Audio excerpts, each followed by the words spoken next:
شعب الایمان میں ایک روایت نقل کی ہے،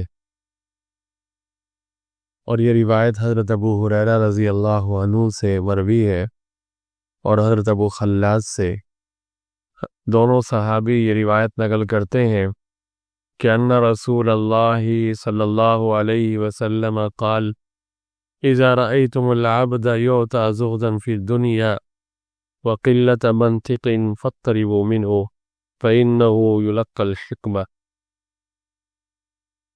اللہ کے رسول صلی اللہ علیہ وسلم نے ارشاد فرمایا، جب تم کسی بندے کو اس حال میں دیکھو کہ اس کو زہد یعنی دنیا کی طرف سے بے رغبتی اور بے رخی اور کم سخانی یعنی لغو اور فضول باتوں سے زبان کو محفوظ رکھنے کی صفت اللہ تعالیٰ نے نصیب فرمائی ہو، تو اس کے پاس اور اس کی صحبت میں رہا کرو، کیونکہ جس بندے کا یہ حال ہوتا ہے اس کو اللہ تعالیٰ کی طرف سے حکمت کا القاء ہوتا ہے۔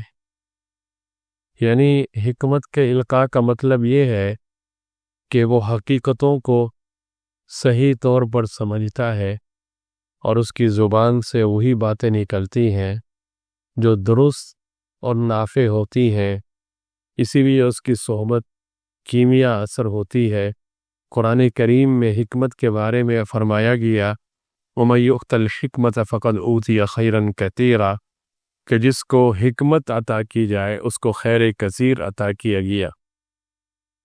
مطلب یہ ہے کہ کوئی ایسا اگر اللہ کا بندہ آپ کو مل جائے کہ جس میں ایک تو یہ خوبی ہو کہ دنیا کے بارے میں وہ زاہد ہو، یعنی دنیا کی زیادہ اسے حرص نہ ہو، دنیا سے بے رغبت ہو اور آخرت کی فکر ہو، اس کی چال ڈھال سے، اس کی وضع قطع سے، اس کے دن رات کے معمولات سے یہ اندازہ ہوتا ہو کہ یہ دنیا کا بندہ نہیں ہے، یہ آخرت کا بندہ ہے۔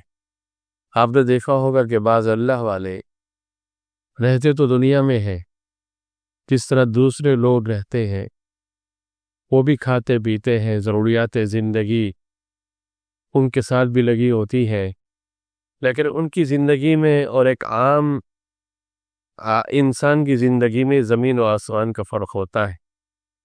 جب اللہ والوں کو لوگ دیکھتے ہیں تو خام خواہ توجہ اللہ کی طرف جاتی ہے، نماز کی طرف جاتی ہے، ذکر کی طرف جاتی ہے، آخرت کی طرف جاتی ہے۔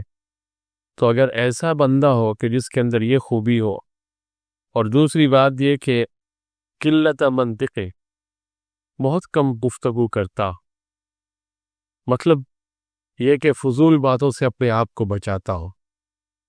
بعض لوگ ہوتے ہیں بہت ہی باتونی ہوتے ہیں، بہت زیادہ بولتے رہتے ہیں، ظاہر ہے کہ اس میں سے مراد وہ بولنا ہے کہ جس کا کوئی فائدہ نہ ہو۔ اور عام طور پہ جو آدمی زیادہ باتونی ہوتا ہے اس کی باتوں میں مکھن بہت کم ہوتا ہے، فضول باتیں زیادہ ہوتی ہیں، غیبت ہوگی، جھوٹ ہوگا، مکر ہوگا، پتہ نہیں کیا کیا اس کے اندر چیزیں ملی ہوئی ہوگی۔ لیکن جو آدمی بہت ہی کم اور تول کر بولنے والا ہوگا تو یہ بندہ بڑا خوش نصیب ہے۔ فرمائے کہ جس میں یہ دو خوبیاں ہوں گی، آپ کو کوئی ایسا بندہ مل جائے تو اس کے قریب ہو جاؤ، اس کی صحبت میں بیٹھا کرو، اس کی مجلس میں بیٹھا کرو۔ کیوں؟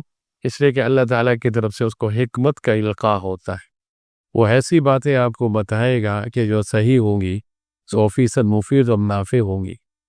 آج مسئلہ یہی ہے کہ ہم ایسے لوگوں ایک تو تلاش نہیں کرتے، اور اگر مل بھی جائیں تو ان باتوں کی طرف ہم توجہ نہیں کرتے۔ آخر میں ایک بات کیا کہ میں ختم کرتا ہوں۔ آج ایک ساتھی مسئلہ پوچھنے آئے، اسی سلسلے کی کوئی بات چل رہی تھی، تو وہ کچھ مسئلہ پوچھ رہے تھے۔ مسئلہ تو بڑا پیچیدہ سا تھا، کسی کی خودکشی کے متعلق سوالات بہت سے انہوں نے کیے، خیر جو تھی میں نے جوابات دے دیے۔ بیچ میں کرتے کرتے میں نے ان سے ایک جملہ یہ کہہ دیا انہی کے جواب میں کہ مسئلہ یہ ہے کہ آج کل ہمارے ماحول کے اندر جو ہے برائی رچ بس گئی، اور انسان کا مزاج اور طبیعت برائی کی طرف زیادہ لپکتا ہے، نیکی کی طرف نہیں لپکتا۔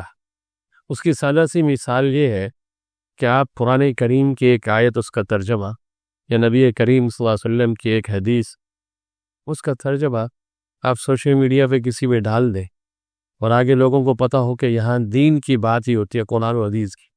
شام کو دیکھیں گے کہ اس کو دیکھنے والے 2-4 ہی ہوں گے، بہت کم لوگوں کے. اگر آپ نے کیوں فضولیات میں سے کوئی گندی چیز ڈال دی، شام کو دیکھیں گے کہ ہزاروں لوگوں نے اس کو دیکھا.